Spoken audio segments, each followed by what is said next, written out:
चलिए, जय हिंद दोस्तों, कैसे हैं आप सभी का हमारे YouTube channel Connect to Exam पर स्वागत है। आज हम आप लोगों को इस पर मैथ का क्लास लेते हैं। आज आप लोगों के लिए मैथ का मॉक टेस्ट लेकर आए हैं फिर से, जो कि आपको विभिन्न एग्जामों में बहुत ही कामगर होगा। और इसके पिछले कई सारे मॉक टेस्ट करा दिए हैं, आप लोग अगर नहीं देखे हैं तो उसको भी देखिएगा। और चलिए क्वेश्चन पर चलते हैं और क्वेश्चन करते हुए आपसे बातें करेंगे। तो पहला क्वेश्चन देखिए क्या है।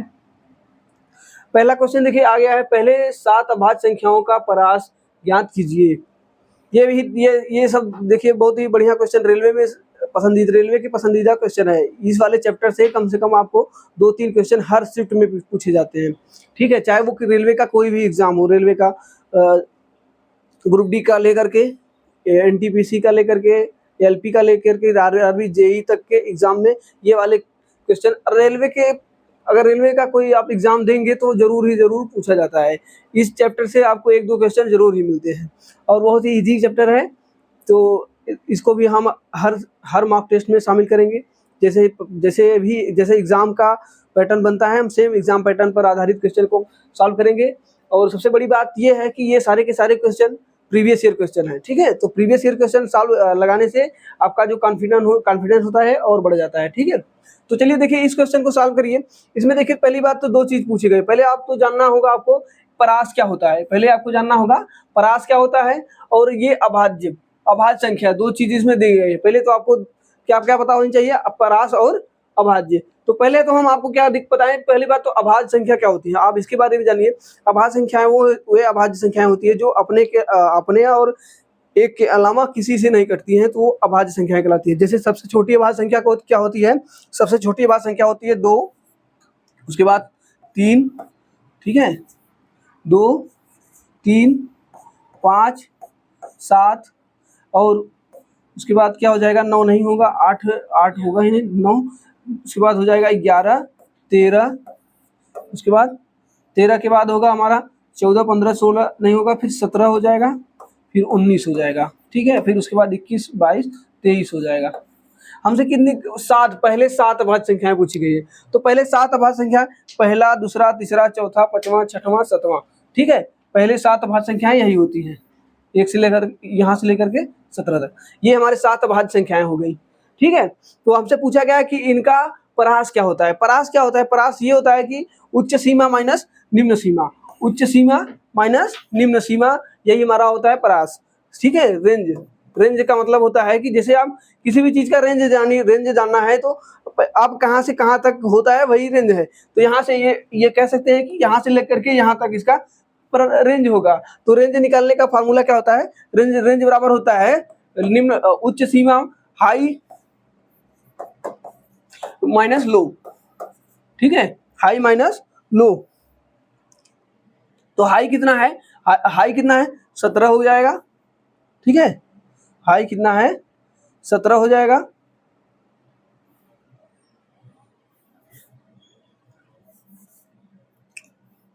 हाई हो जाएगा 17 और माइनस लो कितना हो जाएगा, 2, बराबर कितना हो जाएगा, 15। तो जो इस क्वेश्चन के लिए रेंज निकल के आएगा वो कितना निकल के आएगा, 15, ठीक है। बहुत ही इजी है और इसी को ये ऑप्शन मार करके हम चल सकते हैं, ठीक है। हम एक बार लिया तो क्या बोल दो, अभी फिर काटे पड़े हमें, सुना जाए तो इतना काटे पड़े हम। चलिए देखिए अगला क्वेश्चन हमारा क्या है। चलिए देखिए थोड़ा सा आज हम लोग फास्ट करेंगे, ठीक है, कम समय में बढ़िया क्वेश्चन का कॉन्सेप्ट को क्लियर करते हुए, ठीक है। तो पहले देखिए दूसरा क्वेश्चन हमारा क्या आ गया है, यदि एक जनसंख्या का मानक विचलन 4.5 है तो इसका प्रसरण क्या होगा। तो इसका फार्मूला क्या होता है, अब इसको भी जानिएगा। देखिए प्रसरण बराबर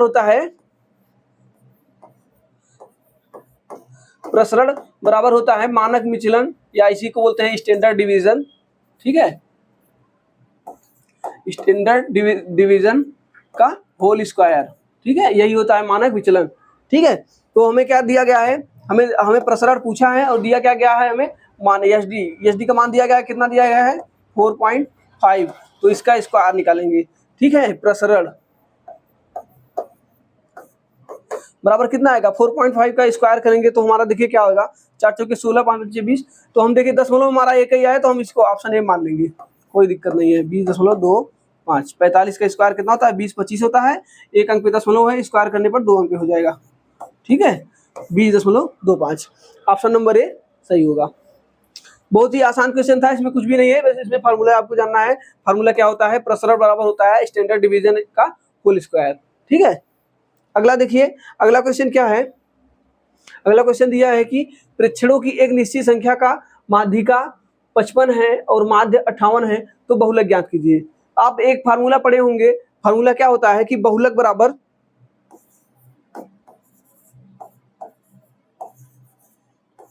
बराबर क्या होता है 3 गुणे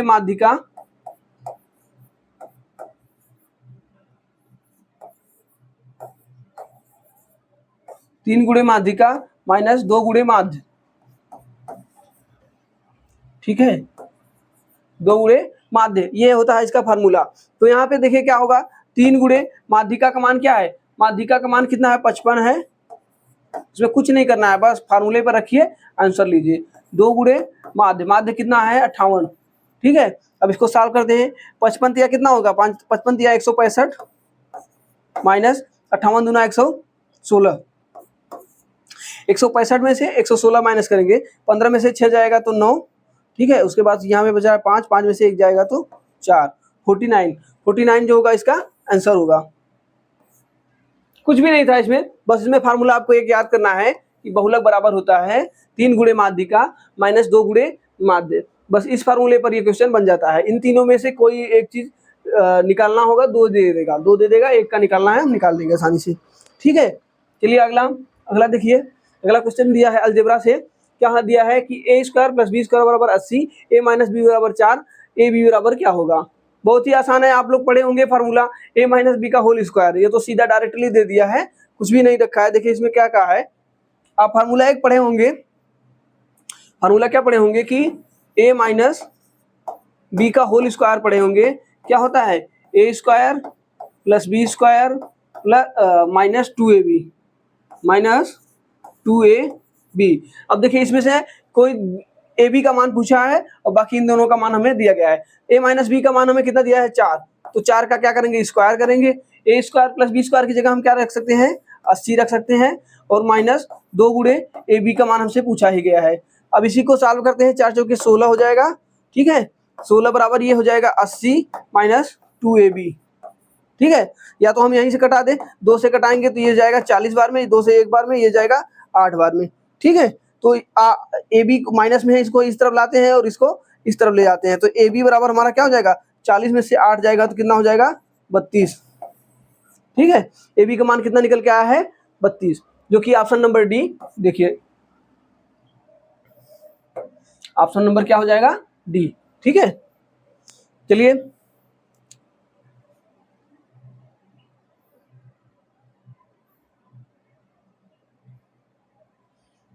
अगला देखिए, अगला क्वेश्चन क्या कहा है, कहा है कि एक छात्रों के समूह में 15 ने अंग्रेजी को चुना, 10 ने हिंदी को चुना। ठीक है 5 छात्रों ने दोनों भाषाओं का अध्ययन कर रहे हैं, कितने विद्यार्थी केवल अंग्रेजी पढ़ रहे हैं। इस टाइप के क्वेश्चन भी बहुत मस्त आते हैं, मतलब रेलवे के लिए सब सारे के सारे क्वेश्चन पसंदीदा है, हर शिफ्ट में आपको इस टाइप के क्वेश्चन आपको मिलेंगे। आप पिछला मॉक टेस्ट आप कोई भी लगाते होंगे तो आपको इस टाइप के क्वेश्चन मिलते ही रहे होंगे। तो इसको कैसे लगाते हैं आप देखिए, ये देखिए वेन डायग्राम वाला जो बनता है ना, इसमें पहले की बात तो कितने विषय हैं, अंग्रेजी है और हिंदी है, तो 2 विषय हैं। ठीक है 2 विषय हैं तो हम 2 विषय के लिए ये वाला फिगर बना लेते हैं, क्योंकि हमें इसमें से कहा है कि 2 अलग अलग विषय हैं और उसमें से दोनों कुछ लोग कुछ विषय ले रहे हैं, कुछ लोग कुछ विषय ले रहे हैं, कुछ लोग दोनों विषय ले रहे हैं। तो इस तरीके के क्वेश्चन में हम सबसे पहले क्या देखेंगे कि दोनों विषय कितने लोग ले रहे हैं। कह रहा है कि 5 छात्रों ने दोनों भाषाओं का अध्ययन किया है, तो हम दोनों भाषाओं के लिए हम रख देंगे 5। ठीक है जबकि कहा है कि अगर हम इसे अंग्रेजी माने तो अंग्रेजी में कुल टोटल कितने हैं 15 लोग हैं, और हिंदी में कितने लोग हैं, हिंदी में 10 लोग हैं। ठीक है तो पूछा है कि केवल अंग्रेजी पढ़ने वाले कितने हैं, तो केवल अंग्रेजी, देखिए ये टोटल 15 थे, 15 में से 5 जो हैं वो हिंदी भी बोलते हैं, तो बचे हैं कितने 10 लोग ऐसे हैं जो सिर्फ अंग्रेजी बोलते हैं। इसी तरीके से हिंदी का अगर पूछे तो हिंदी में 10 में से 5 लोग तो अंग्रेजी भी बोलते हैं, और उसी में से 5 लोग बचेंगे 10 में से 5 लोग अगर हिंदी अंग्रेजी भी बोलते हैं तो 5 लोग ऐसे हैं सिर्फ और सिर्फ हिंदी बोलेंगे। ठीक है, तो यहाँ से हमारा ये वाला निकल के आ गया। जो भी प्रश्न पूछेगा हम आसानी से बता सकते हैं। क्या पूछा है प्रश्न हमसे पूछा है कितने विद्यार्थी केवल अंग्रेजी पढ़ रहे हैं ना, केवल अंग्रेजी। ये तो 15 तो ऐसे थे जो अंग्रेजी और कुछ मतलब अंग्रेजी और हिंदी मिलाकर पढ़ रहे थे, लेकिन ऐसे इसमें से 15 में से 10 लोग ऐसे हैं जो सिर्फ और सिर्फ अंग्रेजी पढ़ते हैं। यही हमसे पूछा गया है, तो ऑप्शन नंबर बी होगा वो सही होगा। 10 कहाँ है, ऑप्शन नंबर बी में। ठीक है, चलिए अगला देखिए, अगला क्वेश्चन क्या है। अगला क्वेश्चन देखिए हमारा ट्रिग्नोमेट्री से आया है। ठीक है, मॉक टेस्ट में मतलब यही होता है कि आपका दिमाग जो है वो हमेशा हर टाइप के क्वेश्चन को अटेम्प्ट करे, जो कि आपका दिमाग होगा हर क्वेश्चन पे हमेशा शिफ्ट होना चाहिए। यही होता है मॉक टेस्ट। और मॉक टेस्ट बहुत ही ज़्यादा जरूरी है। आपकी किसी भी तैयारी का, कोई भी आप तैयारी कर रहे हैं तो हर सब्जेक्ट का मॉक टेस्ट दीजिए या मिक्स मॉक टेस्ट दीजिए, लेकिन मॉक टेस्ट जरूर दीजिए। मॉक टेस्ट दीजिए और हमारे साथ आप सॉल्व करिए, आपका पकड़ बहुत अच्छा हो जाएगा। चलिए देखिए क्या होगा। ये ट्रिग्नोमेट्री के क्वेश्चन है। ये आसान ट्रिग्नोमेट्री क्वेश्चन बहुत हार्ड नहीं आते हैं रेलवे में, बस ऐसे ही आसान आते हैं, बस आपको समझ में आना चाहिए। देखिए जब भी आप tan थीटा देखें, आप हमेशा समझिए, जब भी आप tan थीटा देखें ट्रिग्नोमेट्री में, तो उनको हमेशा कोशिश करिए कि साइन कास में तोड़िए। साइन कास में तोड़ने के बाद वो आसान बन जाते हैं। देखिए कैसे बनता है कि जैसे ये tan theta plus 1/tan theta है ना, tan theta plus 1/tan theta. ठीक है, tan थीटा को हम लिख सकते हैं क्या, साइन थीटा बटे cos थीटा, साइन थीटा बटे cos theta plus 1/tan theta है, तो tan थीटा का फिर से लिखेंगे साइन बटे cos, तो ये जो cos होगा नीचे ऊपर चला जाएगा, तो हम लिख सकते हैं cos थीटा बटे साइन थीटा। आप लोग समझ रहे होंगे। ठीक है, अब इसको हम सॉल्व करेंगे तो यहाँ से देखिए साइन का साइन में हो जाएगा, तो क्या हो जाएगा साइन स्क्वायर थीटा। ठीक है, साइन स्क्वायर थीटा, अब एक cos का गुणा होगा तो cos स्क्वायर थीटा। ठीक है, और इन दोनों का एलसीएम हो जाएगा sine theta into cos theta. ठीक है, अब क्या होगा, हम जानते हैं sine square theta plus cos square theta बराबर क्या होता है, 1 होता है। साइन स्क्वायर थीटा प्लस 1, तो ये इनकी जगह पे क्या हो जाएगा हमारा 1 हो जाएगा। ठीक है, और यहाँ पे नीचे बचा है जो sine theta plus sine theta into cos theta, वो इंटू में है। ठीक है, sine theta into cos theta. अब देखिए हम ऑप्शन को देख करके हमें ऐसा लग रहा है कि क्या किया गया है, बस इसी को ऊपर ले गया है। साइन को अगर ऊपर ले जाएंगे तो बन जाएगा क्या, साइन को अगर 1/, साइन का उल्टा क्या होता है, कोसेक होता है, तो साइन को ऊपर ले जाएंगे तो क्या बन जाएगा कोसेक थीटा। ठीक है, कोसेक थीटा।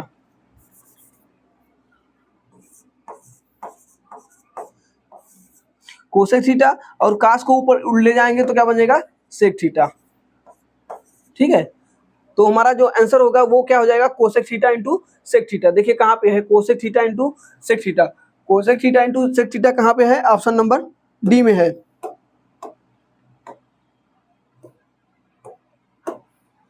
जो कि देखिए ऑप्शन नंबर डी यहाँ पे है, सॉरी ये तो बी में हो गया। ऑप्शन नंबर डी कहाँ पे है, यहाँ पे है। ये होता है, कुछ भी नहीं करना था आपको, बस साइन कास में तोड़ना था। साइन कास में आप तोड़ लिए, tan थीटा को हम ले लिए साइन बटे cos थीटा, और यहाँ पर भी साइन बटे cos थीटा ही लिखे, लेकिन ये 1/, था तो यहाँ से ऊपर चला गया। ठीक है,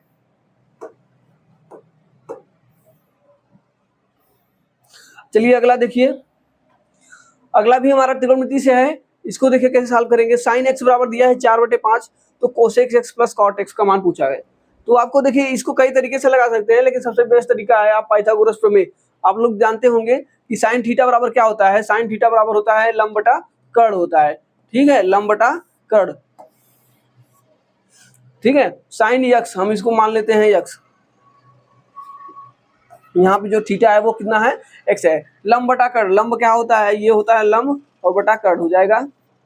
आप लोग ट्रिपलेट पढ़े, पाइथागोरस प्रमेय में आप लोग एक ट्रिपलेट पढ़े होंगे। ट्रिपलेट क्या होता है 3 4 5, तो यहाँ पे हमारा क्या हो जाएगा 3। अगर कर्ण 5 है, लंब 4 है, तो आधार कितना हो जाएगा 3। ठीक है, आप लोगों को ये पता होना चाहिए। उसके बाद जानते हैं कि ये हमारा क्या होता है, लंब होता है, ये होता है आधार, और ये होता है कर्ण। ठीक है, आप लोग एक फार्मूला पढ़े होंगे लाल बटे कक्का वाला।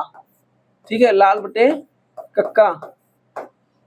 यहां से क्या होगा, अब देखिए हमने पूछा क्या है cosec x plus cot x, cosec x plus cot x।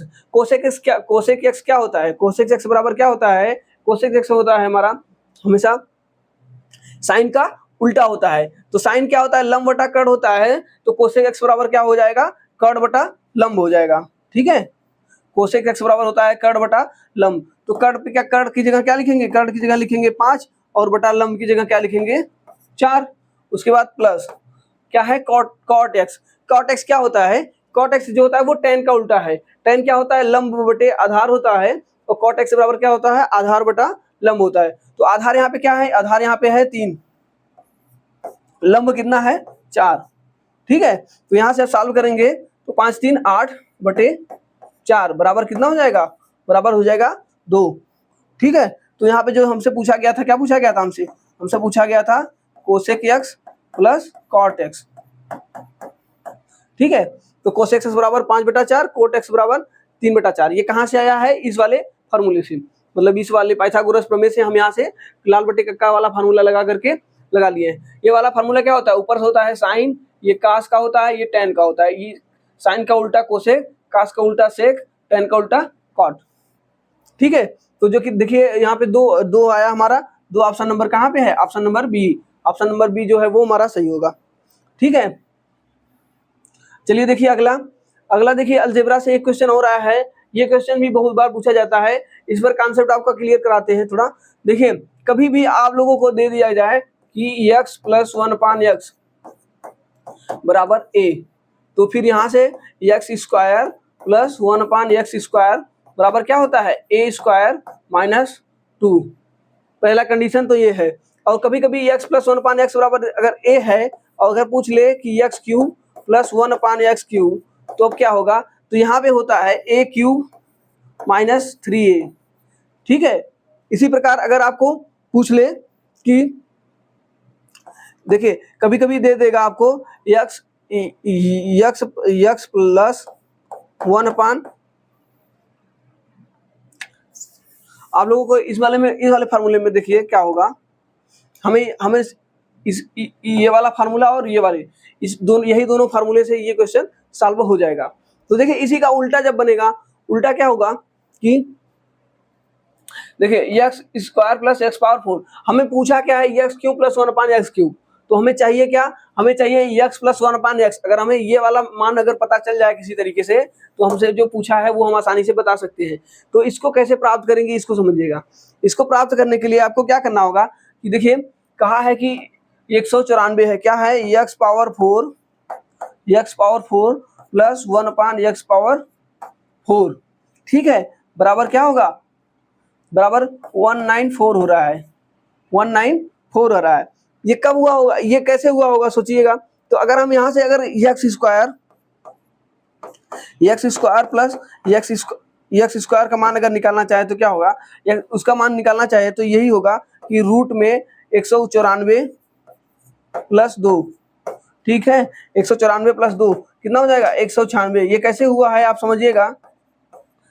जब हम यहाँ से सॉरी पहले वाले से ना, देखो पहले वाले से यहाँ से जब हम यहाँ आते हैं तो क्या करना पड़ता था, a स्क्वायर माइनस 2 करना पड़ता था। अगर जब हमें यहाँ से वहां जाना होगा तो क्या करेंगे, 2 उसमें ऐड करके उसका वर्गमूल निकालेंगे तो a का मान निकल जाएगा। वही चीज यहाँ पे हो रही है। तो यहाँ से 196 बराबर क्या हो जाता है, ये कितने का स्क्वायर होता है, 14 का होता है। यहाँ से हमें क्या पता चल गया, x square plus 1/x square. अब यहाँ से हम फिर से वापस जाएं, इसके और पीछे जाएं कहाँ जाएंगे, x प्लस 1/x बराबर अगर हम निकालना चाहें तो यहाँ पे क्या करेंगे, 14 में रूट में क्या कर लेंगे, 14 में 2 ऐड कर लें, और जैसे अभी यहाँ पे किए वही सेम चीज यहाँ पर भी करना होगा। 14 में 2 ऐड करेंगे तो हो जाएगा रूट में 16, और रूट में 16 का मान कितना होता है, रूट में 16 का मान होता है 4। ठीक है, तो यहाँ से हमें पता चल गया x प्लस 1/x का मान हमें पता चल गया है। तो अब हमसे पूछा क्या गया है कि x cube plus 1/x cube का मान क्या होगा।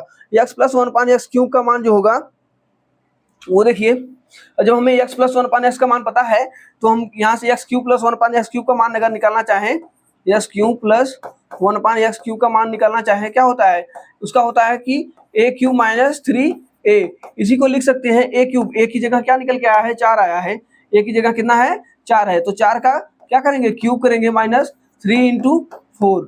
4 का क्यूब क्या होता है, 4 का क्यूब जो होता है वो कितना होता है, 64 होता है। 4 का क्यूब 64 होता है, और 4 तिया 12। 64 में से 12 जाएगा तो कितना बचेगा, 64 में से जब 12 जाएगा तो वो बचेगा कितना, 52। ठीक है, ये आप लोगों को अच्छे से समझ में आई होगी। इसमें आपकी कई सारी कॉन्सेप्ट हमने क्लियर किया है। तो जिसमें देखिए आप लोगों को सबसे ज्यादा जरूरी है कि हमें सबसे पहले पता होना चाहिए कि x प्लस 1/x बराबर a है, तो x square plus 1/x square बराबर क्या होता है, a स्क्वायर माइनस 2 होता है। और यहाँ से अगर हमें x cube plus 1/x cube का मान अगर हमसे पूछ ले तब क्या होगा, वहां से हो जाएगा कि a क्यूब माइनस 3a। आप लोग को ये बातें ध्यान में रखनी है। अगर हम ये इसी के बाद उल्टा जाना होगा तो इसी का जस्ट उल्टा करते चले जाएंगे। जैसे यहाँ पे हमने स्क्वायर, ये पावर 4 था, पावर 4 से पावर 2 लाने के लिए क्या किए, उसमें 2 ऐड करके उसका वर्गमूल निकाल लिए। इसीलिए इसी प्रकार पावर 2 से पावर 1 जाने के लिए क्या किए, फिर उसमें 2 ऐड करके उसका वर्गमूल निकाल लिए। बस वहां से हमें पावर 1 का मान पता चल गया। जब हमें x प्लस 1/x का मान पता चल जाएगा तो यहाँ से x cube plus 1/x cube का मान आसानी से हम निकाल सकते हैं। तो ये देखिए ऑप्शन नंबर कौन सा सही होगा, ऑप्शन नंबर सी सही होगा, सी 52 है। ठीक है, अच्छे से समझिएगा, इसमें बहुत ही आसान है ये, बस आप लोग हमारे साथ प्रैक्टिस करते रहिए, सारे के सारे फार्मूला याद हो जाएंगे। ठीक है, देखिए अब देखिए ये एडवांस से आ गया। एडवांस में क्या आ गया है कि किसी चतुर्भुज के विकर्ण की लंबाई 32 मीटर है और इसके दो अंतर लंबों की लंबाई 6 मीटर और 10 मीटर है। चतुर्भुज का क्षेत्रफल ज्ञात कीजिए। एडवांस मैथ में सबसे ज्यादा देखिए ये मेंसुरेशन का क्वेश्चन है। मेंसुरेशन में क्या है कि आप अगर फिगर बना लिए, जो क्वेश्चन बोल रहा है अगर सेम टू सेम फिगर बना लिए हैं तो बहुत ही आसानी से उस क्वेश्चन को सॉल्व कर सकते हैं। फिगर कैसे बनाएंगे, जो कह रहा है उसको बनाते चलिए। ठीक है, कहा है कि एक चतुर्भुज है। ठीक है, अब वो चतुर्भुज कैसा है वो हमें नहीं पता है, लेकिन एक क्या है, वो चतुर्भुज है। तो आप कोई भी एक चतुर्भुज बना लीजिए, कोई भी एक चतुर्भुज बना लेते हैं। ठीक है, ये एक चतुर्भुज बन गया है, ये एक चतुर्भुज बन गया है। और कहा है कि इसका जो विकर्ण है वो कितना है, एक विकर्ण का मान हमें दिया गया है, कितना है, 32 दिया गया है। इस विकर्ण का मान कितना दिया गया है, 32 दिया गया है।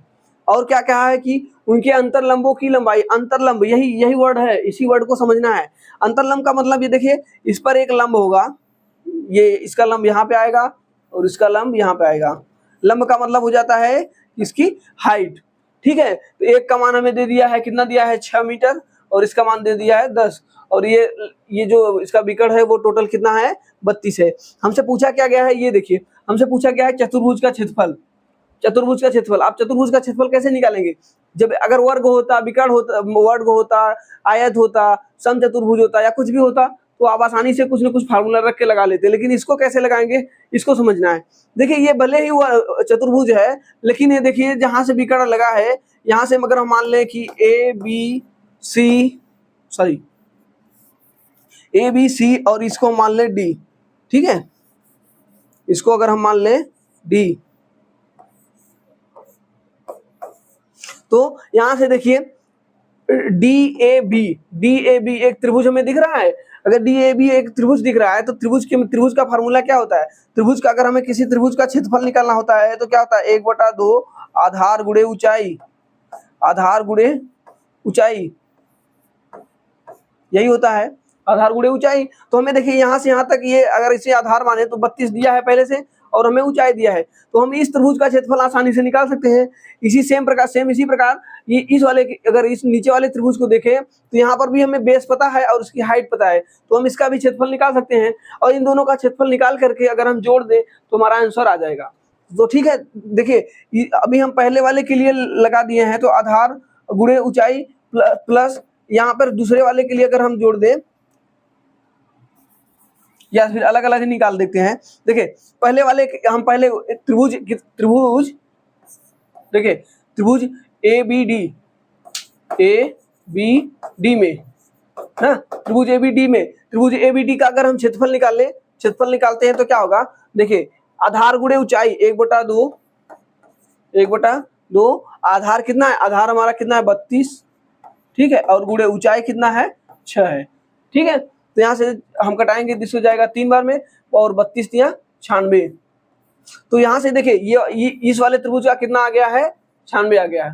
इसी प्रकार हम इस वाले त्रिभुज का अगर निकालें क्षेत्रफल, क्या निकलेगा, इस वाले त्रिभुज का क्षेत्रफल निकालेंगे तो फिर इसमें भी 1/2।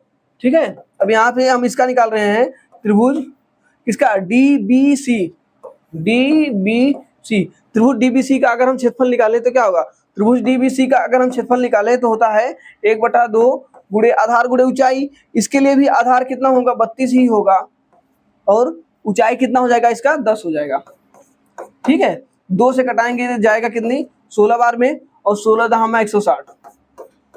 तो यहाँ से देखिए ये जो नीचे वाला त्रिभुज का क्षेत्रफल है कितना निकल के आया, इसका मान निकल के आया कितना, 160। ये अगर सेमी स्क्वायर है सेमी, अगर मीटर है तो मीटर स्क्वायर। तो ये देखिए इस वाले त्रिभुज का अलग से निकल गया, इस वाले त्रिभुज का अलग से निकल गया, और हमसे पूछा है चतुर्भुज का क्षेत्रफल। तो चतुर्भुज का क्षेत्रफल निकालना चाहे तो हम दोनों का क्षेत्रफल अगर ऐड कर देंगे तो चतुर्भुज के क्षेत्रफल के बराबर हो जाएगा। तो अब यहाँ से हम ऐड करते हैं, देखिए ये 96 था और यहाँ पे 160 को हम ऐड करते हैं। 96 और 160 को ऐड करेंगे तो कितना हो जाएगा, देखिए यहाँ से हो जाएगा 6 और 9 6 15, 6 और 15 और 1 1 2, 256। 256 क्या हो जाएगा, ये मीटर स्क्वायर। तो इसका आंसर कितना आ जाएगा, 256 मीटर स्क्वायर, जो कि ऑप्शन नंबर कितना है, ऑप्शन नंबर सी सही होगा। ठीक है, ऑप्शन नंबर सी सही होगा। कैसे निकल के आया कि अलग अलग हम त्रिभुज निकाल लें, अलग अलग त्रिभुज का क्षेत्रफल निकाल लिए और उसको ऐड कर देंगे, चतुर्भुज के क्षेत्रफल के बराबर हो जाएगा। ठीक है, इसमें मेन था फिगर बनाना। फिगर में क्या कहा गया था, ये अंतरलंब, यही वर्ड खेला गया है। इसी वर्ड को अगर आप समझ गए तो आप अच्छे से क्वेश्चन को सॉल्व कर सकते हैं। ठीक है, चलिए अगला क्वेश्चन देखिए। अगला क्वेश्चन क्या है, अगला क्वेश्चन अलजेब्रा से है। अभी आप लोगों को इस टाइप के क्वेश्चन को कराए हैं, लेकिन आपको देखिए उसमें क्या दिया होता था, उसमें आप लोगों को दिया होता था डायरेक्टली ये दिया होता था कि x + 1/x बराबर a, और यहाँ से अगर हम निकालें x² + 1/x² तो a² - 2 ये होता था। लेकिन यहाँ पे देखिए ऐसा कुछ नहीं दिख रहा है, ये वाला समीकरण दिया है। तो इस समीकरण को हम पहले इस फांड में ले आएंगे। कैसे लाएंगे देखिएगा, इसको लाने के लिए क्या दिया गया है, पहले हम उसको लिखते हैं x² - 4x + 1 बराबर 0। ठीक है, तो हमको उस तरीके से लाने के लिए क्या करना, ये -4x को उस तरफ ले जाएंगे। तो देखिए x² + 1 बराबर क्या हो जाएगा, 4x, ये हो जाएगा।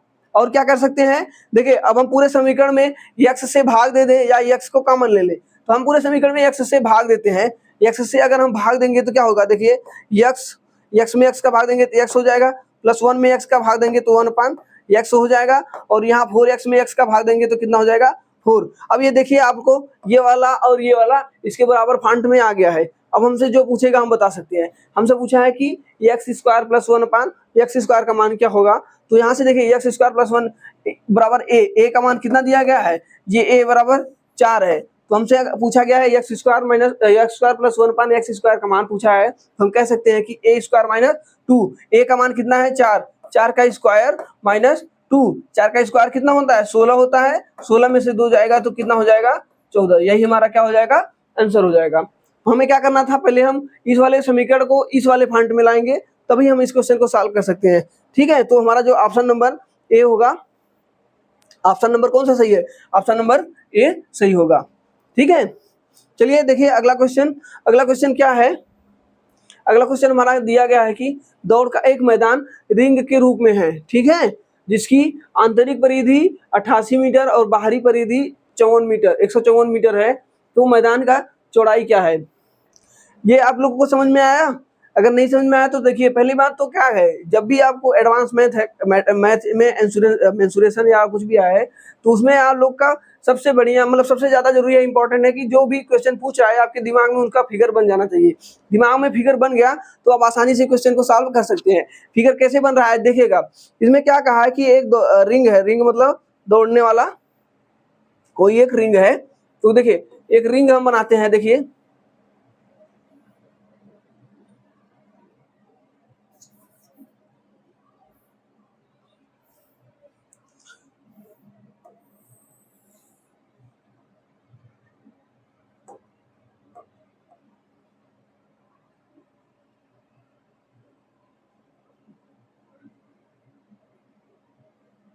देखिए ये दौड़ का मैदान है, ठीक है, यही हमें दिया गया है।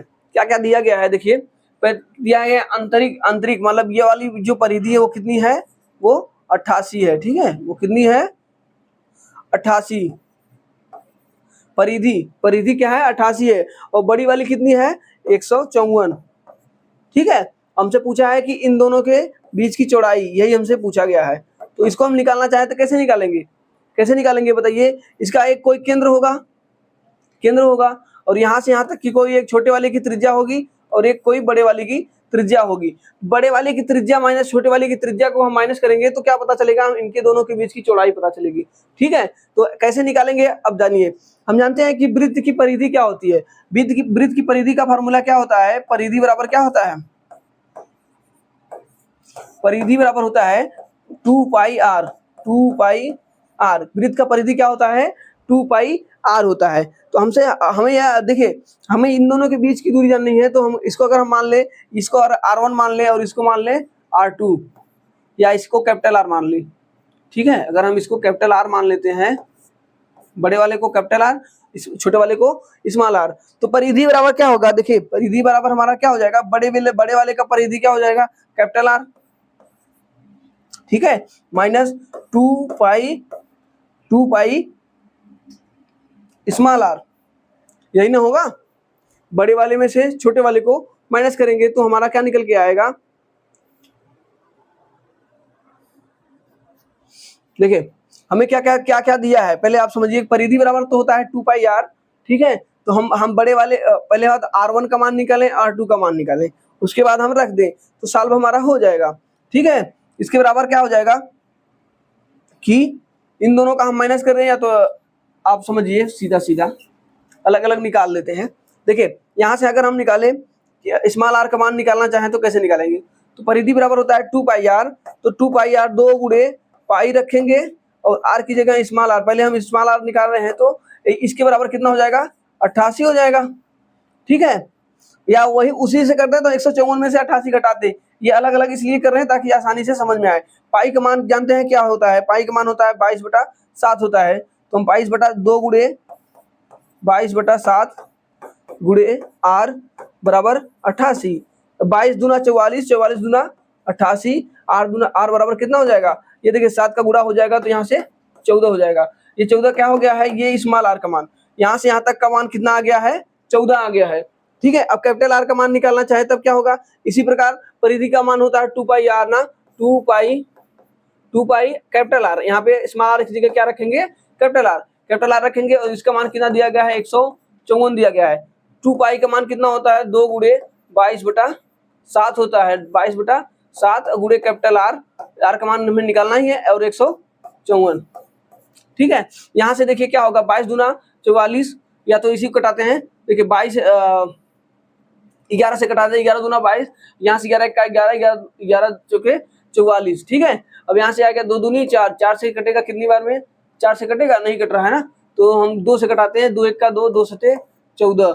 ठीक है, तो R बराबर कैपिटल R बराबर क्या हो जाएगा, कैपिटल R बराबर हो जाएगा, यहाँ पे 7 है और यहाँ पे 7 है, 7 सते 49/2। ठीक है, यही ना आएगा 49/2, ज्यादा हो गया, फिर से कैलकुलेशन करके दिखाते हैं, आएगा यही।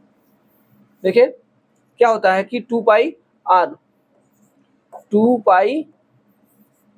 कैपिटल R बराबर होता दिया है, कितना दिया है, 154, 2 गुणे 22/7।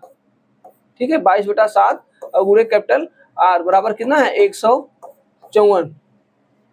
हम देखिए यहाँ से कटाते हैं कि पहले तो हम 2 से कटा लें, अगर 2 से कटाएंगे तो कितना जाएगा, 2 सते 14, 2 सते 14। ठीक है, और क्या हो गया, 11 से कटाएंगे तो 11 दूना 22, 11 सते 77। ठीक है, तो कैपिटल R बराबर कितना आ जाएगा, 49, क्योंकि ये 7 का गुणा हो जाएगा, 49/2। ठीक है, कैपिटल R बराबर कितना हो गया, 49/2।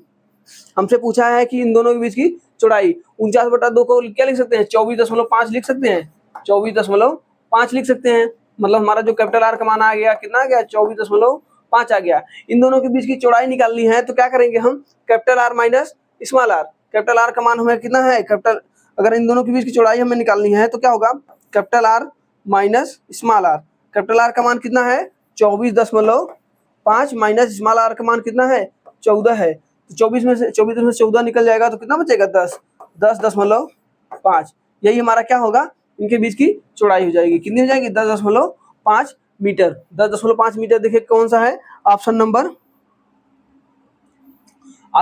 ए, ऑप्शन नंबर डी में ये मिल रहा है 10.5। यही हमारा आंसर होगा। कुछ नहीं करना था, बस आपको फिगर बनाना था, फिगर बन गया तो आप आसानी से लगा सकते हैं। अगला क्वेश्चन देखिए, अगला क्वेश्चन हमारा दिया है टाइम स्पीड से डिस्टेंस है। ये भी देखिए बढ़िया रेलगाड़ी का क्वेश्चन है।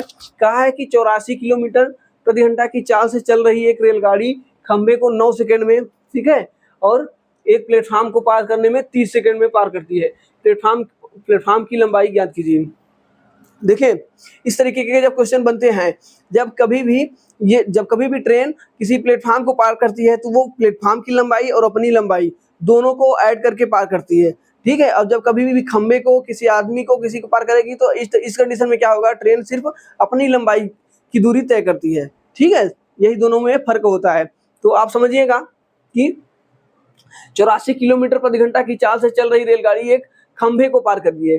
खंभे को पार करेगी तो वो अपनी दूरी तय करेगी, ठीक है, और 9 सेकंड में करती है। एक प्लेटफॉर्म को पार करने में उसे 30 सेकंड का समय लगता है। तो प्लेटफॉर्म की लंबाई ज्ञात कीजिए। कैसे निकलेगा देखिएगा। हमें प्लेटफॉर्म की लंबाई पूछी है तो हम कह सकते हैं कि देखिए 84 किलोमीटर प्रति घंटा है और मीटर पर सेकंड है। पहले हम इसको बदल लेते हैं मीटर पर सेकंड में। जानते हैं मीटर पर सेकंड में बदलने के लिए क्या करना पड़ता है, 5/18 से गुणा करना पड़ता है, ठीक है। 5/18 से गुणा करना पड़ेगा तो हमारा कितना हो जाएगा, ये घटेगा 6×3=18 और 14×6=84, 14×5 70/3, 70/3, ये क्या आ गया, मीटर प्रति सेकंड, ठीक है। जब वो खंबे को पार कर रही है ना, जब ट्रेन खंबे को पार, देखिए इसको हम दो तरीके से आपको समझाएंगे। इस पहले है तो हम आपको बेसिक ये समझा देते हैं कैसे बन रहा है, बाकी इस क्वेश्चन को सॉल्व करने के लिए आप 2 सेकंड में सॉल्व करेंगे। कैसे करेंगे देखिएगा। 70 मीटर पर सेकंड की चाल से इनका जो स्पीड है वो ये है। अगर ये 70/3 मीटर पर सेकंड से 9 सेकंड तक की दूरी तय करेंगे तो कितनी दूरी तय करेंगे, 3×9, ये कितना हो जाएगा 210। ये 210 मीटर क्या है, ये 210 क्या है, ये 210 मीटर इनकी दूरी हो जाएगी, ठीक है। ये डिस्टेंस किसकी है, तो ये डिस्टेंस जो होगी वो किसकी लंबाई हो जाएगी, ये रेलगाड़ी की लंबाई हो जाएगी। आप जानते हैं कि जब भी खंबे को पार करती है ट्रेन तो वो अपनी लंबाई को पार करेगी। तो यहाँ पे देखिए 9 सेकंड में खंबे को पार कर रही है तो मतलब वो अपनी लंबाई पार कर रही है। तो हम कह सकते हैं कि जो 210 है ये ट्रेन की लंबाई हो गई है। ट्रेन की लंबाई कितनी हो गई है, 210 हो गई है। और कह रहा है कि एक प्लेटफॉर्म को पार करने में उसे 30 सेकंड लगते हैं। अगर ये 70/3 मीटर पर सेकंड चाल से वो 30 सेकंड की दूरी तय करेगी तो कितनी तय करेगी, 3×30 मतलब 700 मीटर, 700 मीटर की दूरी तय करेगी, ठीक है। ये कब करेगी, जब 30 सेकंड में पार कर रही है तब। तो देखिए ये 700 मीटर में क्या होगा, यहाँ पे क्या होगा, जब ये प्लेटफॉर्म को पार करेगी ना तो यहाँ पे प्लेटफॉर्म की लंबाई ऐड हो जाती है और ट्रेन की लंबाई, मतलब ये 700 जो है 700 में क्या है, प्लेटफॉर्म भी है और ट्रेन भी है। तो हमें सिर्फ प्लेटफॉर्म की लंबाई ज्ञात करना हो तो इस टोटल में से हमें रेलगाड़ी की लंबाई को माइनस कर देंगे। 210 को अगर हम माइनस कर देंगे, जो आएगा यही हमारा प्लेटफॉर्म की लंबाई हो जाएगा। 700 में से 210 माइनस करेंगे तो हमारा हो जाएगा 0, 9 और 6 में से 2 जाएगा तो कितना हो जाएगा 4, 490 मीटर, 490 मीटर, 490 मीटर जो होगा वही हमारा सही होगा, ऑप्शन नंबर डी, ये प्लेटफॉर्म की लंबाई होगी। तो देखिए इस तरीके से आप इस क्वेश्चन को सॉल्व करके भी लगा सकते हैं। बाकी आप लोगों को एक ट्रिक हम समझा देते हैं, आप लोग सीधा सीधा उससे भी लगा सकते हैं। देखिए कभी भी जब भी ट्रेन चलेगी 9 सेकंड तो उसे अपनी दूरी तय करने में लगेगा, ठीक है। 9 सेकंड उसे अपनी दूरी तय करने लगेगा और टोटल प्लेटफॉर्म को पार करने में कितना समय लगा है, 30 सेकंड लगा है। हम ये कह दें कि प्लेटफॉर्म को पार करने में कितना समय लगा है, तब यही हमें अगर निकाल लें तो हम कह सकते हैं कि 30 सेकंड तो टोटल लगा है उसे प्लेटफॉर्म और अपनी दूरी तय करने में। तो 30 में से अगर वो 9 सेकंड तो वो अपनी दूरी तय करती है, तो टोटल इसका जो टाइम लगा है प्लेटफॉर्म को पार करने में, जो टाइम लगा है कितना लगा है, 21 सेकंड, ठीक है। 21 सेकंड में जो दूरी तय की है वो सिर्फ प्लेटफॉर्म के लिए की है। तो हम कह सकते हैं कि 21 सेकंड जो 84 किलोमीटर प्रति घंटा है ना, 84 को हम अभी निकाले थे, कितना आया था 70/3, या 84 को हम लिख सकते हैं क्या, देखिए 84 को हम डायरेक्टली अगर आप लगाना चाहें तो यही लगाएंगे कि 84 किलोमीटर प्रति घंटा, तो किलोमीटर प्रति घंटा को हम 5/18 से गुणा करेंगे, ठीक है। ये तो स्पीड हो गया, स्पीड इंटू टाइम बराबर होता है डिस्टेंस। टाइम कितना तय करा है, 21। अब इसी को हम कटाते हैं, 6 से कटाएंगे तो ये 6×3=18, ये जाएगा कितना 14 बार में, और 3 से कटाएंगे तो ये जाएगा 7 बार में, और ये 14×5 70, ठीक है। कितना जाएगा 14×5 70 और गुणे 7, 7 7 कितना होता है 49, 490 मीटर। देखिए यहाँ से डायरेक्ट एक लाइन में ये क्वेश्चन सॉल्व होगा। जो भी हम आप इतना इतना इतना घूम घाम के अलग अलग निकाले वो आप एक लाइन में निकाल लिए। क्या किए हैं हम, सिर्फ इसको डिवीजन से चेक कर लिए कि जो ट्रेन और प्लेटफॉर्म दोनों की लंबाई को पार करने में 30 सेकंड लग रहा था और 9 सेकंड तो वो 30 सेकंड में 9 सेकंड तो वो अपनी लंबाई पार करने में लगाएगा। ठीक है, बाकी जो 30 में से 21 सेकंड बच रहा है ना, ये 21 सेकंड इसलिए लगा है क्योंकि वो प्लेटफॉर्म को पार कर रहा है। तो हम कह सकते हैं कि प्लेटफॉर्म को पार करने में उसे 21 सेकंड का समय लगा है। तो टाइम हमारा जो स्पीड पहले से दिया गया था, टाइम से गुणा कर देंगे तो डिस्टेंस निकल जाएगा। चलिए अगला देखिए, अगला क्वेश्चन हमारा क्या है। अगला क्वेश्चन दिया है कि दिल्ली स्टेशन को रेलवे प्लेटफॉर्म 238 मीटर लंबा है। ठीक है, दिल्ली स्टेशन का रेलवे प्लेटफॉर्म 238 मीटर लंबा है और 162 मीटर लंबी और 120 किलोमीटर प्रति घंटा की चाल से एक चल रही एक एक्सप्रेस रेलगाड़ी से कितने सेकंड में पार कर लेगी।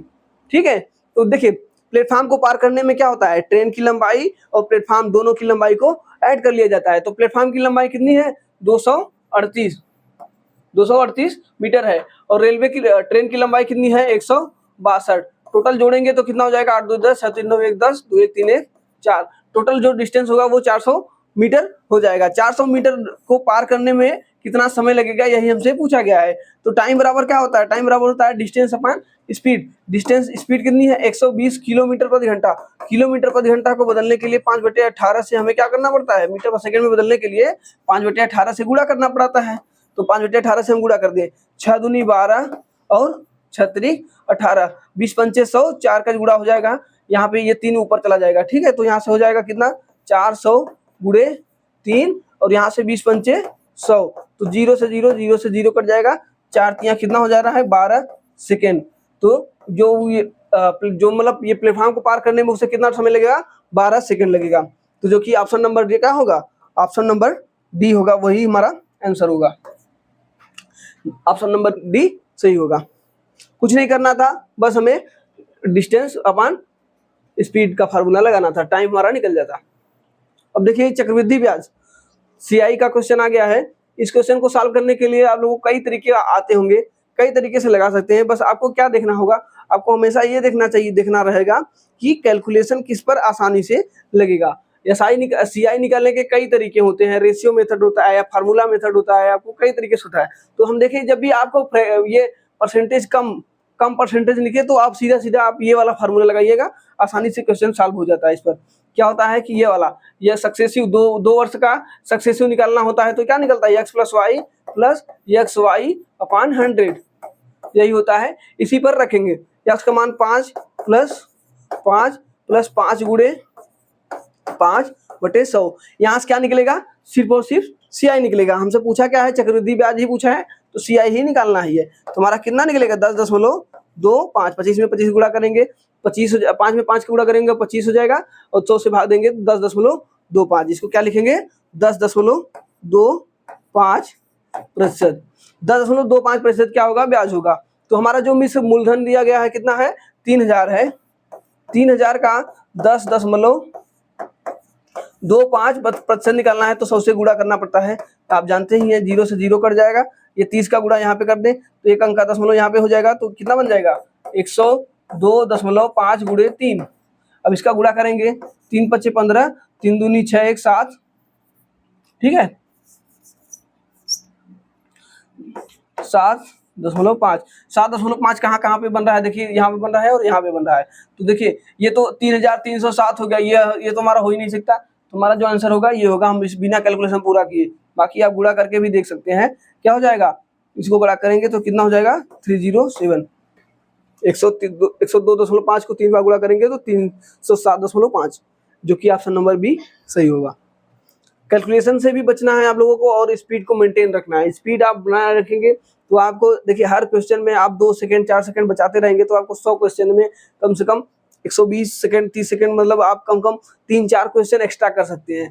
तो जो आप स्पीड से 3-4 क्वेश्चन एक्स्ट्रा करते हैं उसी से आपका सिलेक्शन होता है। ठीक है, बाकी सवाल तो आप सभी लगा लेंगे, लेकिन समय लेकर आप लोगों को हमारे साथ प्रैक्टिस करना है। तो आप लोग को प्रैक्टिस करना है तो कुछ न कुछ आप लोग सीखते रहिए। चलिए अगला देखिए, अगला क्वेश्चन दिया है कि पाइप ए और पाइप बी एक टैंक को क्रमशः 4 और 16 घंटे में भर सकते हैं। वे दोनों मिलकर टैंक को कितने समय में भरेंगे। जब दो है, दो वालों के लिए आप लोगों को फार्मूला बताए हैं पहले ही। क्या फार्मूला बताए थे? क्या होता है कि 4 गुणे 16 और बटे 16 4 20। ठीक है, जब दो लोग का हो, दोनों लोग को साथ मिला के पूछ ले ए और बी का, तो बस आप लोग को ये वाला फार्मूला होता है। क्या होता है?